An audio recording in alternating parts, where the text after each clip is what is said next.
여러분 안녕하십니까? 한 주간의 뉴스를 더 깊이 있게 분석하는 전주 MBC 더체크 이몽진입니다.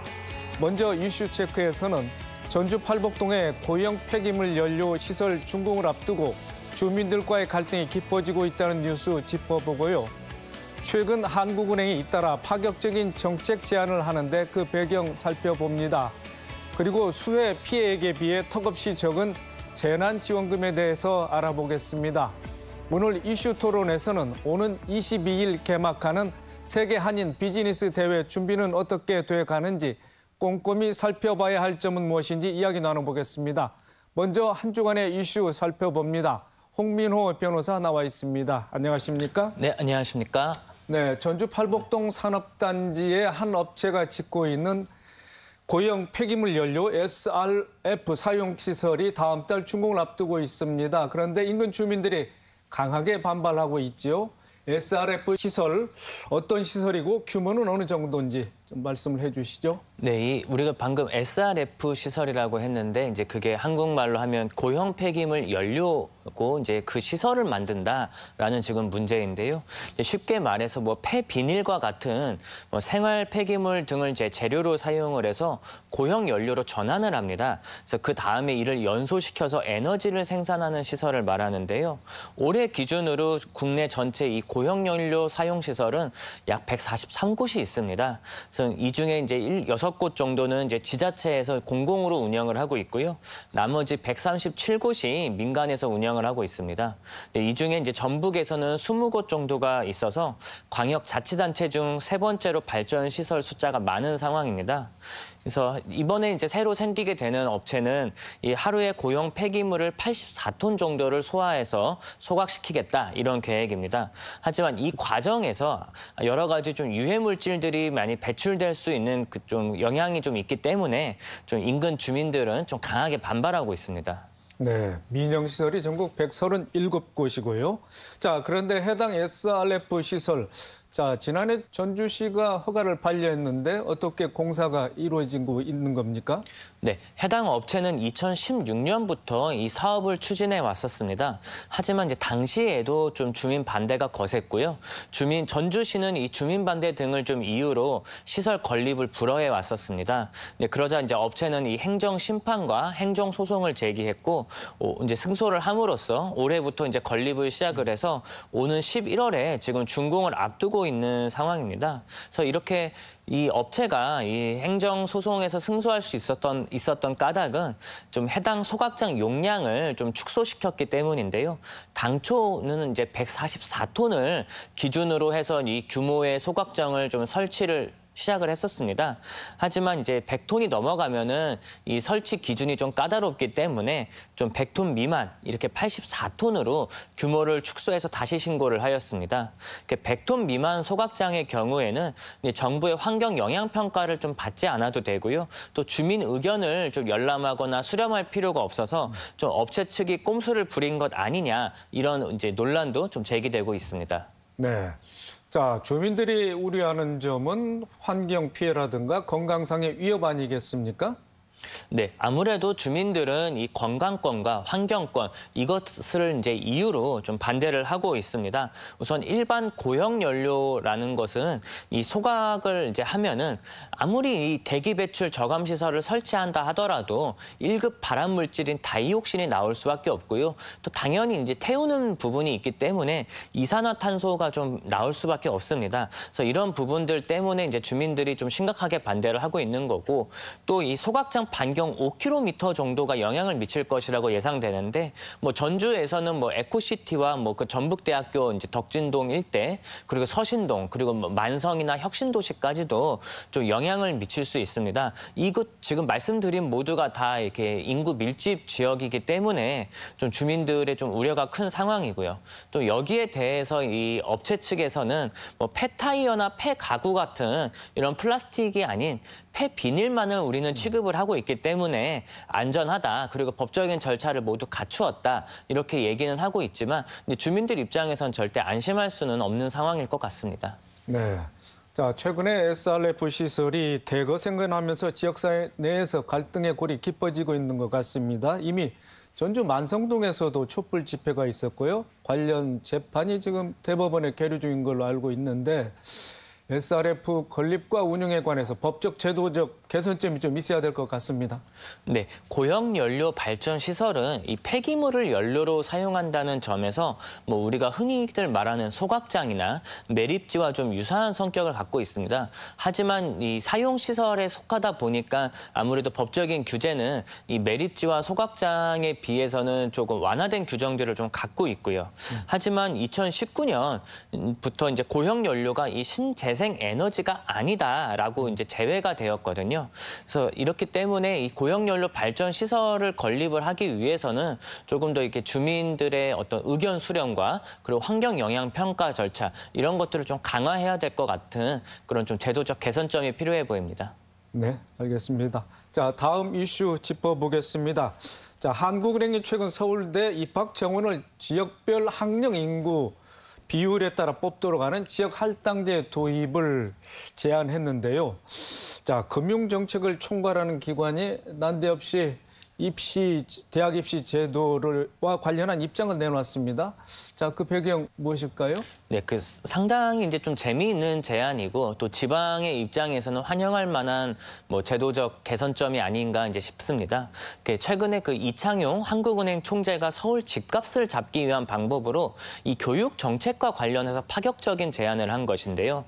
이 강남이나 일부 지역 학생들이 상해권 대학에 입학하는 비율이 너무 높으므로 이 부분을 좀 제한을 해야 된다 이런 얘기입니다.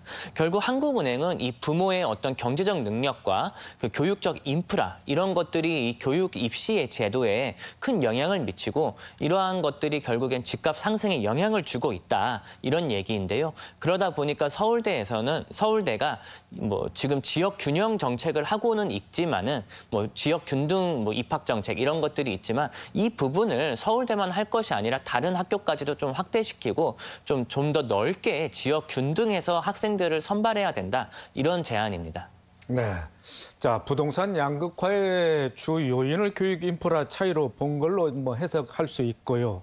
한국은행은 또 수도권과 비수도권 사이의 불균형을 해소하려면은 부산, 대구, 대전, 광주 같은 비수도권 지역의 대도시에 집중 투자해야 한다 이런 제안도 했는데 자, 이 부분에 대해서는 전문가들의 의견도 좀 분분한 것 같습니다. 네, 결국 이 강남 3구에 이제 집중된 이 교육 인프라 그리고 우리나라의 이제 고질적인 어떤 이제 대학 입시에 대한 그런 열망 이런 것들이 합쳐져서 강남 3구의 집값이 올라갈 수밖에 없게 되었다. 이제 이런 것이 이제 한국은행의 이제 주요된 얘기였고요. 또 이제 지역 간 경제 성장률에 관해서도 좀 말했습니다. 이제 수도권과 그리고 충청권에 이제 투자와 이런 발전이 집중되고 있기 때문에 비수도권과 비충청권, 그래서 뭐 호남, 뭐 대구, 경북, 강원 이런 지역에 대해서는 경제 발전이 더뎌지고 있는 것이 이제 수도권의 이제 이런 집값 문제의 심화 이런 것으로까지도 이어지고 있다라는 것인데요. 여기에 대해서 한국은행은 이 수도권 집중되어 있는 이런 부분을 좀 완화하기 위해서 지역 균형 발전 정책이 좀 더 강화되어야 된다 이렇게 얘기를 하고 있고요. 지금 우리가 지역 균형 정책을 안 하고 있는 것은 아니다. 이제 다만 비수도권 대도시에 대한 투자가 좀 너무 낮다라는 것입니다. 그래서 이런 뭐 전주나 뭐 부산, 뭐 대구 이런 같은 이제 비수도권 대도시에 공공 투자를 좀 집중을 해서 소수 거점 도시의 생산성을 키우는 것이 하나의 방편이 될 수 있다. 이렇게 제안했습니다. 네. 자, 한국은행이 연달아 파격적인 제안을 하고 있는데 기준금리 동결을 결정한 것에 대해서 정부가 공개적으로 불편함을 표시한 것에 대한 항의의 표시다 이렇게 해석하는 측면도 있는 것 같습니다.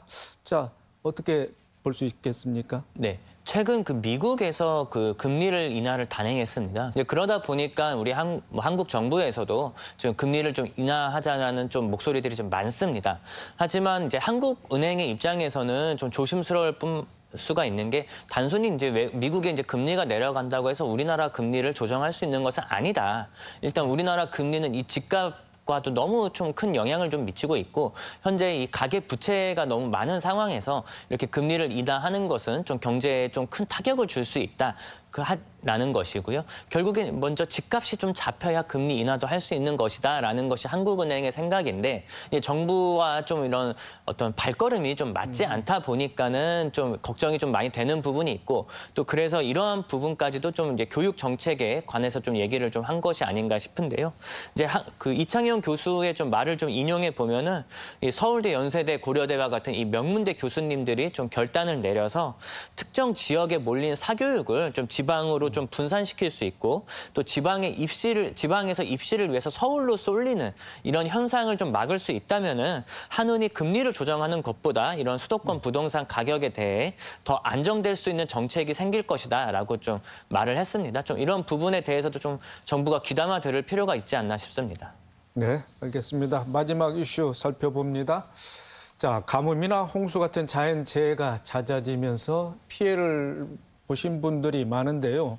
자, 지난 7월에도 익산 완주를 포함해서 도내에서도 큰 피해가 났습니다.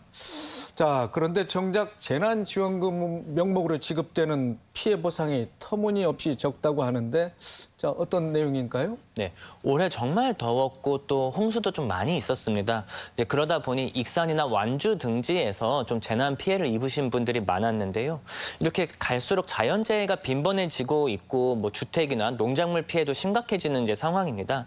근데 하지만 이제 주민들의 피해 복구와 일상 회복을 돕기 위한 이 재난지원금이 현실과 너무 동떨어지게 좀 낮아서 주민들이 좀 많은 불만을 토로하고 있습니다. 특히 지난 7월 집중호우로 피해가 컸던 익산 지역은 그 농가 상당수가 특별 재난 지역으로 이제 분류가 되었는데도 피해 정도가 정부의 기준에 미치지 못했다라는 이유로 아주 소액의 위로금만 지급되어서 주민들의 좀 불만이 많은 상황입니다. 네, 피해 정도가 기준에 미치지 못한다면 그야말로 소액의 위로금만 받게 되는데 특별 재난 지역으로 지정이 돼도 마찬가지입니까? 네, 지난 7월 이제 군산과 익산, 완주 이쪽에서 이제 호우 피해가 발생했고 그로 인해서 투입된 예산이 약 233억입니다.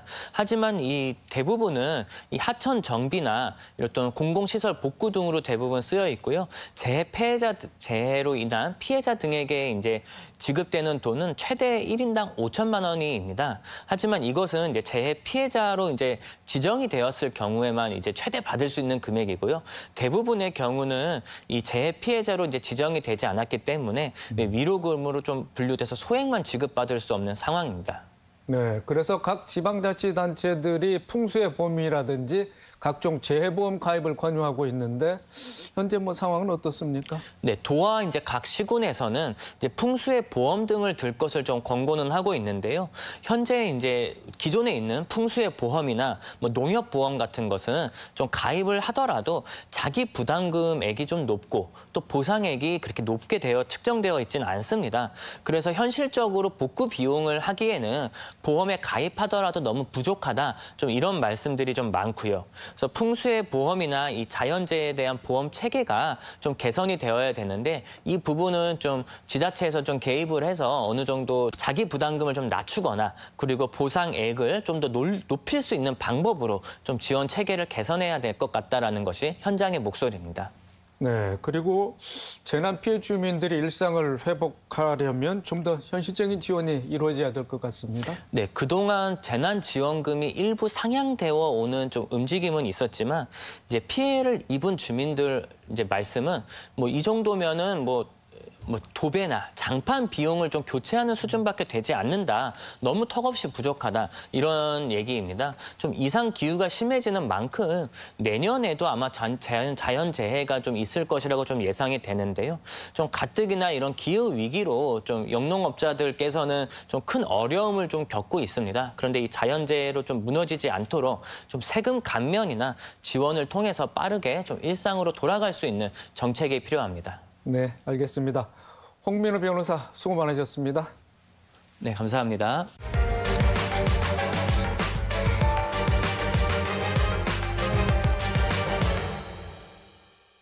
세계 한인 비즈니스 대회가 이달 22일부터 사흘간 전주에서 열립니다. 올해로 22번째인 대회는 우리 기업의 해외 진출과 한인 경제인 교류에 큰 역할을 하고 있는데요. 지난해 새만금 잼버리 사태를 겪은 전북은 대규모 국제대회를 성공적으로 치르기 위해 만반의 준비를 하고 있습니다. 주 개최 장소인 전북대학교를 중심으로 손님 맞이 준비가 한창인데요.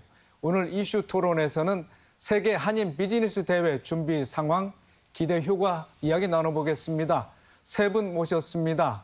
김종훈 전북특별자치도 경제부지사, 김종석 전북대학교 한인 비즈니스 대회 TF 단장, 최영기 전주대학교 관광경영학과 교수입니다.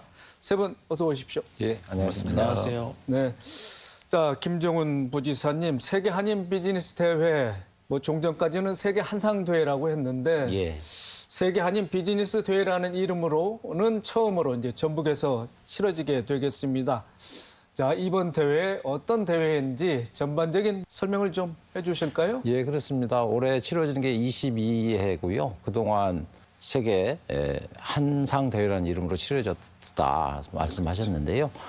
결국은 국내에 있는 기업인들하고 또 해외에 계시는 한인 CEO들이 한 자리에 모여서 네트워킹도 하고 또 상품 전시를 통해서 수출 상담도 이루어지고 또 비즈니스 미팅이 이루어지는 그런 어떻게 보면 우리 중소기업들의 해외 진출을 돕고자 하는 그런 대회라고 보시면 되겠습니다. 그래서 그동안 한 20년 이상 이루어지면서 세계 한인 사회를 대표하는 대표적인 경제 축제로 자리매김했다 이렇게 보실 수 있겠습니다. 네. 자, 최영기 교수님. 네. 자, 모두의 예상을 깨고 지난해 12월이었죠. 인천과의 경쟁에서 승리하면서 자, 힘겹게 유치를 해냈습니다. 이번 세계 한인 비즈니스 대회 어떤 의미를 갖고 있는지요? 예, 저희 전라북도가 이 한인 비즈니스 대회를 유치하려고 했던 노력은 사실 이번 개최 이전에도 두 차례, 이번 해까지 세 차례 그런 노력 끝에 이번 대회를 우리 전라북도 전주로 유치를 했습니다. 이러한 대회 유치는 사실 민선 8기 우리 김관영 지사의 어떤 도정의 정책적 목표를 전북 경제 활성화에 두고 그러한 의지를 좀 한번 담아낸 그런 결과가 한인 비즈니스 대회가 아닌가 생각이 되고요. 또한 이 한인 비즈니스 대회를 결정하는 운영위원분들이 한 50여 분 계시죠. 그분들이 그동안에 이제 많이 열렸던 곳들을 좀 차지하고 이번에 이제 그동안에 열리지 않았던 지역 균형 발전 차원에서 우리 전라북도에서 한번 여는 것도 의미가 있겠다라는 그런 또 배려라고 할까요? 그런 것들이 사실 큰 도움이 됐고요. 그래서 저희가 이런 대회를 하는 것은 우리 도정의 집행부의 또 노력이지만 이 대회를 통해서 앞으로 우리 전라북도의 중소기업들이 세계로 그 무역의 영토를 확장해 나가는 그런 마중물을 할 수 있는 그런 대회다. 그래서 저는 의미가 있다고 이렇게 생각이 됩니다. 네. 자, 김종훈 부지사님. 자, 그런데 컨벤션 시설이 없다. 또 대규모 숙박 시설이 미흡하다. 이런 지적이 있었겠습니까? 자, 이걸 어떻게 대처했고 준비 과정은 어땠는지 좀 말씀을 그렇습니다. 좀 들어볼까요? 저희들이 처음에 이제 이 대회 유치에 뛰어들었을 때부터 가장 큰 약점이 대형 컨벤션 센터와 호텔이 없다는 것이 이제 지적이 됐고요. 실은 저희들이 2년 전에도 20차가 울산에서 열렸는데 그때도 저희들이 유치전에 뛰어들었을 때 이 문제를 극복하지 못했습니다. 그래서 실은 지금까지 모든 이 대회가 컨벤션 센터를 중심으로 해서 이렇게 한정된 공간 속에서 이루어졌는데 이번에 저희들은 좀 발상을 바꿔서 전북대학교라는 캠퍼스를 적극적으로 활용을 하자. 이 캠퍼스에서는 각종 시설과 또 인력과 이런 것들이 다 준비되어 있는 것이 지금 캠퍼스 아니겠습니까? 그래서 지금까지 한 번도 치러지지 않았던 그런 캠퍼스를 활용하는 거였는데요. 그래서 예를 들면 개회식이 옛날에는 뭐 호텔의 연회장에서 했다면 삼성문화회관이 실은 1,500석 정도의 공연장입니다. 거기서 이루어지기 때문에 굉장히 격식 있게 이루어질 수 있고 가장 중요한 게 기업들이 전시할 수 있는 부스를 만들어야 되는데 이게 보통은 이제 컨벤션 센터에서는 뭐 다 섹션을 나눠 가지고 부스를 만들 수 있는데 저희들은 그게 없어서 대운동장을 적극 활용하기로 했습니다. 그래서 대운동장은 지금 현재 전북대학교에 가보시면 대형 돔 같은 게 하나 설치돼 있는데요. 그게 가로 160m, 세로 47m, 높이 한 17m 정도의 대형 임시 구조물입니다. 그걸 가지고 그 안에다가 부스를 만들어서 기업들이 자기 상품들을 전시하고 또 기업 수출 비즈니스를 할 수 있는 상담회까지 할 수 있도록 그렇게 만들어서 컨벤션을 대체할 수 있는 시설을 만들었다. 가장 큰 문제가 또 하나가 만찬장입니다. 호텔이 없는 호텔에서 한 800여 명 이상이 들어가서 식사를 할 수 있는 장소가 없어서 저희들이 전북대학교 실내체육관을 임시적으로 만찬장으로 개조를 해서 거기서 만찬이 이루어질 수 있도록 차근히 준비를 하고 있습니다. 네, 그렇군요. 자, 김종석 단장님.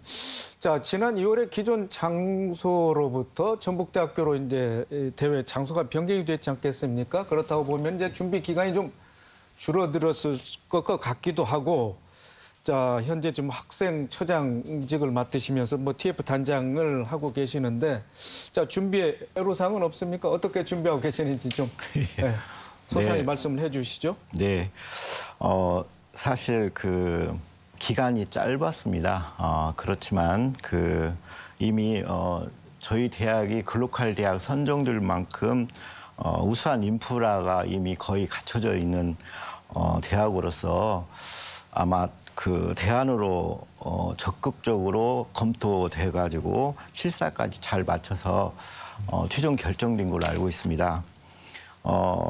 아시다시피 컨벤션 센터 대형 그런 유치의 그런 정도의 활용되는 대학은 아니지만 이미 기존에 가지고 있는 우수 인프라 중에 컨퍼런스라든가 개회식을 할 수 있을 정도의 아주 우수한 강의실 및 삼성문화회관 같은 아주 우수한 시설이 있기 때문에 이 대회에 개최에는 별 문제가 없을 거라고 생각하지만 저희 대학 캠퍼스 내에 주로 학생들이 거주하고 있기 때문에 수많은 인파가 몰려왔을 때 원활한 주차라든가 교통, 혼잡 내지는 강의에 영향이 없고 학생들의 그 연구, 공부 환경에 영향이 안 주기 위해서 거의 매일 전라북도 전주시 제2동포청과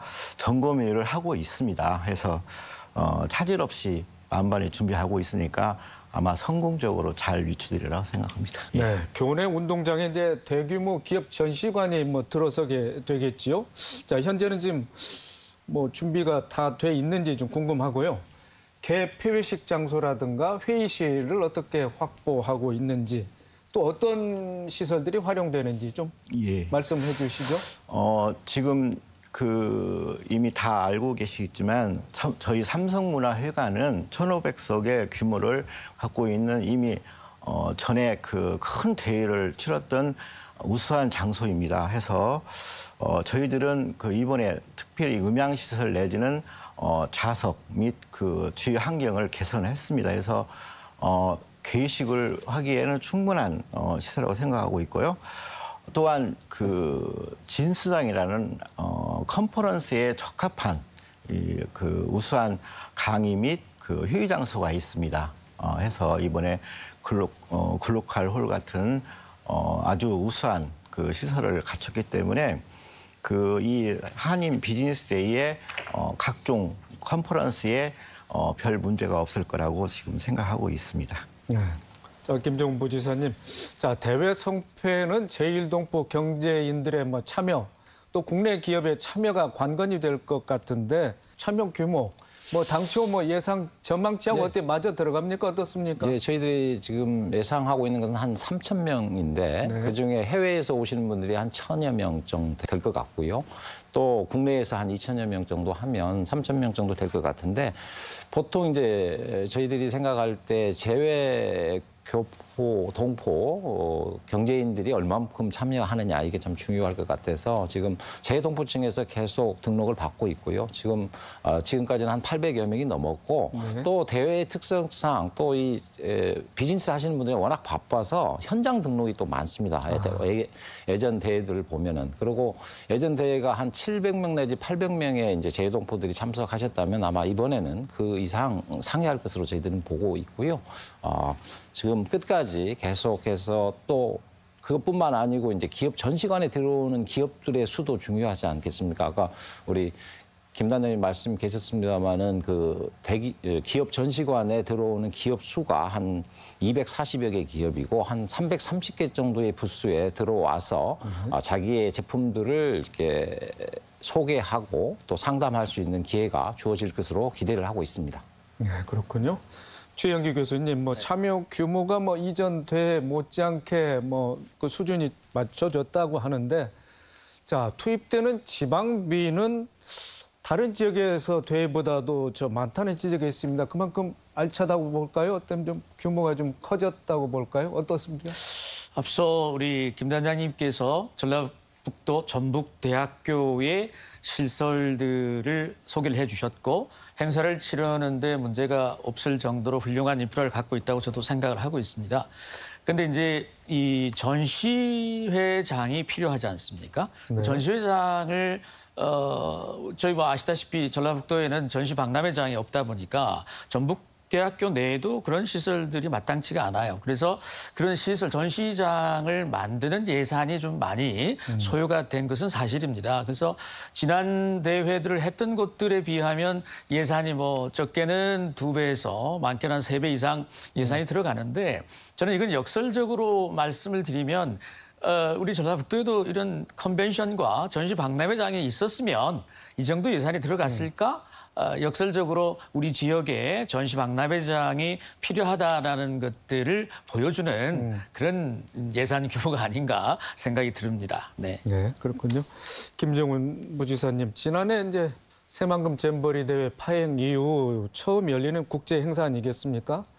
만회할 기회로 삼아야 될 텐데 가장 주안점을 두고 있는 부분은 어떤 부분이고 차별화된 프로그램들이 있다면 어떤 것들이 있는지 좀 소개를 해 주실까요? 아무튼 이번 대회의 성격 자체가 우리 중소기업의 해외 진출을 도모하는 그런 자리이기 때문에 아무래도 이제 기업 전시관에 주목할 필요가 있다 이렇게 보고 있습니다. 조금 전에 말씀드린 것처럼 대운동장에 조성되는 기업 전시관에 한 330여 개의 부스가 만들어질 거고 거기에는 이제 식품관, 또 건설 및 건축 자재관, 또 우리가 화장품이나 생활용품관, 또 전자, 의료 여러 가지 부스들이 이제 들어가서 현재 지금 계속 이 부스별로 어떤 기업들을 들여넣을 건지 그런 심사들이 지금 이루어지고 있는 상황이기 때문에 그런 기업 전시관을 중심으로 해서 기업 전시관 앞에는 우리 도내에서 기업하고 운영하고 있는 대기업관이 또 설치가 됩니다. 그래서 현대자동차는 수소 전기 버스라든지 또 LS엠터로는 자율주행 트랙터 이런 것들을 완성품들을 전시를 하고요. 특히 우리 백구에 있는 특장차 협회에서는 지금 미국에 수출을 하고 있는 캠핑카라든지 이런 것들도 전시하고 있고 또 우리 14개 시군들의 홍보 부스도 이렇게 설치가 됩니다. 그래서 설치가 되면 14개 시군의 특산물이라든지 또 정책 방향이나 이런 것들도 같이 볼 수 있어서 그런 것들의 기업 전시관을 중심으로 해서 운영이 될 거고요. 또 하나 저희들이 실은 유치를 할 때 우리 운영위원님들한테 약속한 게 있습니다. 전북의 맛과 멋을 좀 보여드리겠다. 그래서 체험 프로그램이라든지 문화 공연 프로그램 또 관광 프로그램 이런 것들을 같이 곁들여서 이 대회가 더 풍성하게 이루어질 거고요. 또 하나는 저희 자체적으로 항상 행사를 해왔던 트론 산업 박람회라든지 또 발효식품 엑스포라든지 이런 것들이 따로따로 해왔었는데 이번에는 이 한인 비즈니스 대회를 기점으로 해서 같이 이루어질 수 있도록 해서 더 다양한 기회들을 전북의 산업과 문화를 보여줄 수 있는 계기를 만들고 있다. 이렇게 말씀을 드리겠습니다. 네, 김종석 단장님. 자, 이번 대회 유명 한인 CEO들의 특강이라든지 학생들이 참여할 수 있는 프로그램이 들어있는 것 같습니다. 학생들의 시야를 넓힐 수 있는 계기로 활용할 수 있겠다 싶은데 학교 또 TF팀에서는 어떻게 준비를 하고 계신지요? 네, 이번에 대회가 대학 캠퍼스에서 이루어지니까 주최 측에서 더 특히 우리 학생들의 참여에 흥미를 느낄 만한 것을 더 준비해 주신 것 같습니다. 가장 주목될 만한 것이 이미 글로벌하게 성공한 CEO들이기 때문에 그분들의 경험담 내지는 미래 비전을 직접 학생들한테 시그니처 강의를 이미 많은 것들이 예견되어 있고요. 또한 우리 학생들이 직접 참여할 수 있는 대학생 창업 경진대회, 스타트 경영 같이 직접 참여 프로그램들도 풍성하게 있습니다. 하고 또한 전라북도에서 연계 프로그램으로 일자리 페스티벌이나 지디 포럼, 드럼 박람회 같은 기타 연계 프로그램들도 우리 학생들한테 직감적으로 영향을 줄 것 같지만 그래도 이 대회 기간 동안에 성공한 기업들과의 직간접 대화, 소통의 이 자리야말로 우리 학생들이 글로벌 리더로 커갈 수 있는 절호의 기회가 아닌가 생각됩니다. 앞서 얘기도 나왔습니다만은 그동안 많이 지적되어 온 게 주차장 시설이지 않겠습니까? 그리고 10월 하순이면은 학기 중일 텐데, 자 이런 부분이 대회를 진행하는데 차질은 빚지 않을지 좀 궁금합니다. 지금 현재 이 대회가 학기 중이고 또 마치 중간고사 때 이루어지기 때문에 학사 일정을 좀 조정했습니다. 해서 중간고사를 미뤘고 또한 이거와 더불어 우리 학생들의 자발적 참여, 우리 직원님들의 자발적 참여가 현재 절대적으로 요구되고 있는 상황입니다. 저희 주차 대수가 한 2,500은 기본 주차면이지만 적어도 3,200 정도는 지금 가능한 상태입니다. 하고 도 사무국에서 이미 준비하고 있는 연계 버스 이렇게 셔틀이라든가 그런 다양한 주차 대형 그런 것도 충분하게 준비하고 있기 때문에 저희 교직원 학생들은 지금 현재 2부제는 기본적으로 계획하고 있고요. 또한 자발적 참여가 절대적으로 요구하기 때문에 좀 더 홍보와 또한 적극적인 도움을 위해서 거의 전 교직원이 합심하여 지금 같은 마음을 가지려고 노력하고 있습니다. 알겠습니다. 자, 김정부 지사님, 유치전을 하시면서 해외에 거주하는 재외 동포 경제인들에게 흥미를 가질 만한 한국의 전통문화적 요소들이 전북에 많다 이렇게 내세운 걸로 알고 있는데 전북의 맛과 멋을 알릴 수 있는 그런 프로그램들은 어떻게 마련되어 있는지요? 예, 어떤 우리가 가지고 있는 강점을 이렇게 소개하는 게 실은 전통과 문화를 어떻게 준비해서 보여드릴까 이게 많이 고민을 하고 있습니다. 일단 10월 21일부터 23일까지는 우리 전라도 가명에서 무형유산 한마당 축제가 이렇게 열립니다. 그래서 마당 창극이라든지 이런 것들이 다 있을 거고요. 그다음에 대회 전날이 이제 21일이 되는데 그때는 소리문화의 전당에서 실은 트롯쇼라고 해서 우리 도 출신인 송대관 선생님이라든지 김성환 선생님 또 김태연 양들을 모시고 이렇게 같이 공연도 흥겨운 자리를 좀 만들고 있고요. 또 23일 날에는 부안 위도에 띠뱃놀이를 소재로 한 창작 무용곡이 있습니다. 고섬섬이라고. 여기 이렇게 펼쳐지는데 한 90여 명의 출연진들이 굉장히 애를 많이 써서 준비를 하고 계시고요. 도민 여러분께서도 무료니까 같이 오셔서 해외 동포들하고 같이 흥겨운 자리가 이루어질 수 있도록 했으면 좋겠습니다. 또 그것뿐만 아니고 이제 아까 말씀드린 것이 멋이라면 이제 맛을 또 보여드려야 돼서 일단 전주시에서는 전주 맛집을 제작을 해서 이렇게 이렇게 배부를 해드릴 겁니다. 한 80여 개 업체를 선정을 해서 그 맛집을 소개를 할 거고요. 저희들이 실은 만찬이 있는데 환영 만찬에 어떤 메뉴를 내놓을 거냐 이것도 굉장한 고민거리였습니다. 그래서 실은 메인 메뉴는 비빔밥이 되겠죠. 그래서 가장 중요한 것은 우리 14개 시군에서 생산된 신선한 농산물, 농산물을 가지고 재료를 만들어서 비빔밥을 가지고 정성들 있게 이게 대접을 할 생각이고요. 그 이튿날에 이제 드림 비즈 네트워킹 데이라고 해서 한상의 밤이라는 것인데 그때는 전주가 실은 가맥 축제로 유명하지 않습니까? 올해도 한 12만 명 정도 이렇게 참석을 하셨는데 신선한 맥주를 주제로 하고 우리 전주의 가맥에서 제공해주는 황태구이라든지 또 달걀말이라든지 이런 것들을 가지고 또 재밌는 비즈니스 데이가 되도록 그렇게 지금 준비를 하고 있다는 말씀 드리겠습니다. 자, 최영기 교수님. 자, 이번 대회 비즈니스 활동뿐 아니라 문화 공연이라든지 전북 관광의 프로그램을 통해서 풍성한 즐길거리, 볼거리를 제공하게 되겠는데 방금 전에 김 부지사께서 말씀하신 대로 전주시를 비롯해서 14개 시군이 이제 공동 보조를 맞춰야 될 것 같은데 자, 어떻게 전망하고 계십니까? 제가 파악을 하고 있는 것은 우리 전주가 중심이 되고 그다음에 산업적으로는 새만금 산업단지들을 좀 견학하는 프로그램이 있는 걸로 알고 있어요. 그리고 또 고군산군도 그러니까 새만금 권역으로의 투어 프로그램들은 잘 준비가 돼 있는 것 같아요.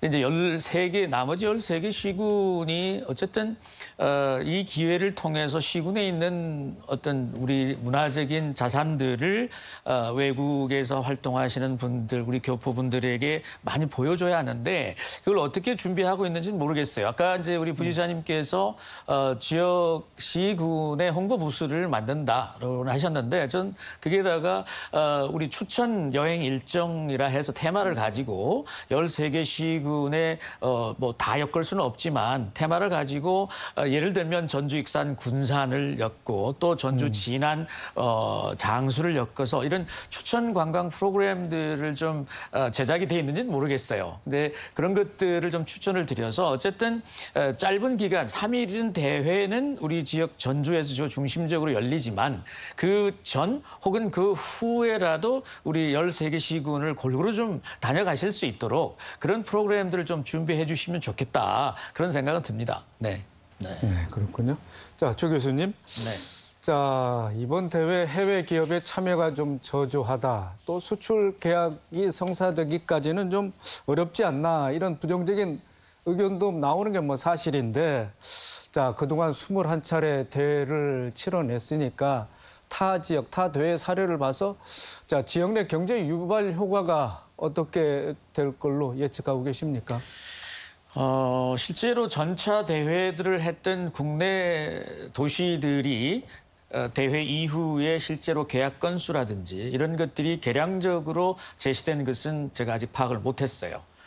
그런데 지난해에 LA 애너하임에서 열렸던 미국 대회 같은 경우에는 상담, 그날 이제 상담이 이루어지고 계약이 이루어진 것만 760억 정도가 실제로 계약이 맺어졌다라는 통계가 있습니다. 근데 그곳은 뭐 LA 애너하임에 참가한 기업들 자체가 사실은 대기업들도 많았고 우리 전주에서 열리는 대회와는 조금은 규모라든지 참가가 좀 다르긴 할 겁니다. 근데 이제 우리 전라북도에서는 그 유발 계수를 적용을 해서 한 355억 정도의 경제적 파급 효과가 있을 것이다라고 제시를 한 것을 제가 봤습니다. 저는 사실 이런 그 정량적인 이 개수도 중요하지만 사실은 이후에 실제로 이런 대회가 열리면 사전에 벌써 행사장에서 계약이 이루어질 수 있는 그 사전 준비가 다 끝나서 여기 와서 계약이 이루어지는 게 굉장히 많거든요.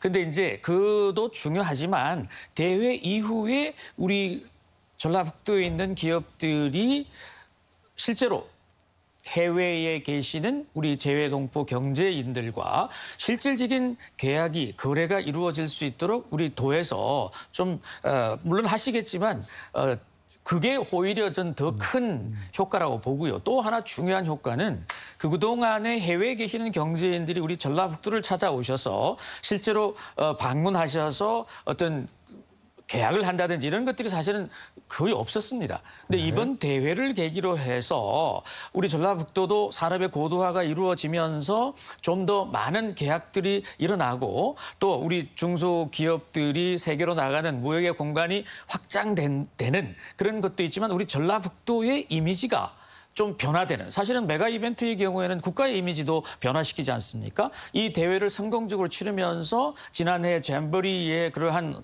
사실 오명들을 좀 씻어내고 전라북도가 새롭게 좀 이런 대회들 이보다 훨씬 더 중요한 데들 큰 대회들 할 수 있다라는 우리 도민들은 자부심 그리고 또 우리 도에서는 우리 도정의 홍보 이런 것들이 훨씬 더 큰 효과가 아닌가 그렇게 생각을 합니다. 네.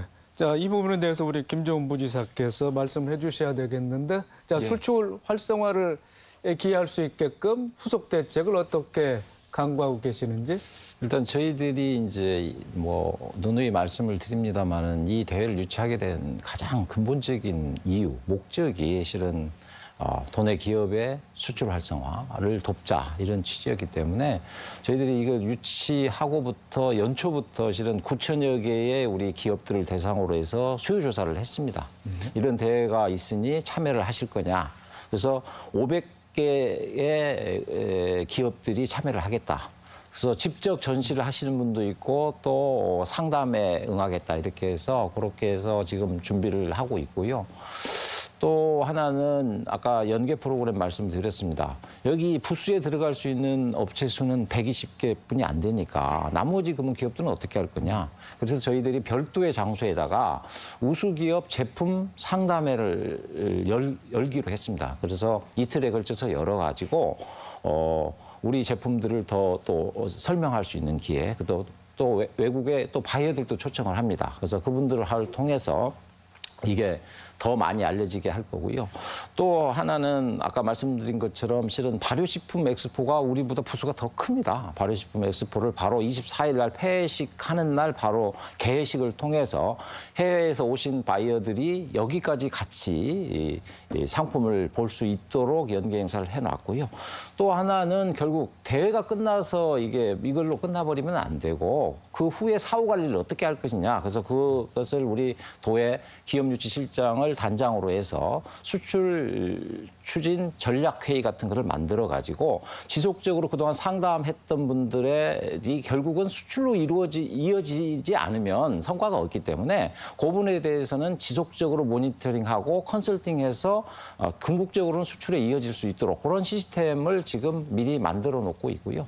아무튼 그런 과정을 통해서 이 대회가 더욱 성공적인 대회로 자리매김할 수 있도록 더욱 노력을 하겠습니다. 알겠습니다. 자, 토론을 마칠 시간이 됐는데요. 제22회 세계 한인 비즈니스 대회 성공적 개최를 위한 방안이라 할까 제언 포함해서 마무리 말씀 듣고 이 시간 마치도록 하겠습니다. 먼저 최영기 교수님. 네, 내일 우리 전통의 손님이 오시거나 집안에 잔치가 있을 때 청사초롱을 밝혔습니다.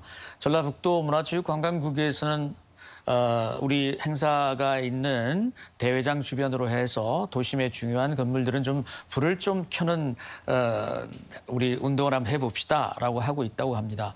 여러분, 도민 여러분, 지금은 적극 우리가 참여해서 우리 지역을 찾아오신 우리 재외 동포들이 전라북도의 따뜻한 정을 느낄 수 있도록 해드리는 것이 손님 맞이라 생각합니다.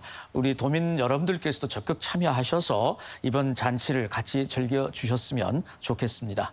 네, 김종석 단장님. 네, 저는 이번 대회가 우리 우수한 학생들이 글로벌 마인드를 갖는 중요한 기회라고 생각됩니다. 저희 전북대학교가 글로컬 대학으로서 해외 유수한 그 학생들이 지금 입학하고 있는데요. 앞으로 이 대회가 회의적으로 우리 그 글로벌 마인드를 갖고 있는 훌륭한 인재들을 배출하는 우리 전북대가 되는 계기가 될 거를 저는 확신하고 있습니다. 네, 마지막으로 김종훈 부지사님. 예, 이제 준비 기간이 얼마 남지 않았기 때문에 안전한 대회를 치르고 또 오신 분들이 만족감을 가지고 돌아가셔서 다시 전북을 기억하는 그런 대회가 되기 위해서 치밀하게 더 준비를 하겠습니다. 전북대학교 일원 또 호텔 등에 대해서 뭐 소방, 위생, 환경 점검 등을 더 치밀하게 챙길 거고요. 그다음에 종합 상황실도 저희들이 이제 대회 기간 내에는 운영을 해서 즉각적인 대응들이 될 수 있도록 그런 응급 수단들도 같이 마련하겠습니다. 또한 지금 실은 저희들이 이 컨벤션이 이루어지는 곳과 또 호텔과의 이 거리가 좀 있습니다. 그러다 보니까 교통, 수송 문제, 또 아까 말씀하신 주차 문제 이런 것들이 굉장히 신경이 많이 쓰이는 부분이기 때문에 경찰청 등 또 우리 관할 여러 유관기관과의 협조 관계를 통해서 원활한 수송과 이게 교통이 이루어질 수 있도록 만전을 기하겠습니다. 결국은 우리 지금 전북의 산업과 자원 또 문화를 세계에 계신 우리 해외 동포들에게 소개하는 아주 중요한 자리입니다. 그래서 도민 여러분 한 분 한 분이 실은 여기 오신 해외 동포분들하고 좀 정을 나누고 또 살갑게 이렇게 해서 그분들이 좀 전북을 잊지 않도록 그렇게 조금 더 도와주시기 바랍니다. 고맙습니다. 네, 오늘 세 분 토론해 주시느라 수고 많으셨습니다. 고맙습니다. 감사합니다. 세계 한인 비즈니스 대회는 새만금 잼버리 이후 1년여 만에 전북에서 열리는 국제 행사입니다. 전북이 과연 국제 행사를 성공적으로 치러낼 수 있을지 시험대가 되고 있는데요. 새만금 잼버리 사태로 인한 오명을 씻고 전북의 위상을 높이는 계기가 될 수 있도록 만반의 준비를 해야 되겠고요. 무엇보다 도민들의 관심이 필요한 시점입니다. 더 체크 오늘 순서 여기서 마칩니다.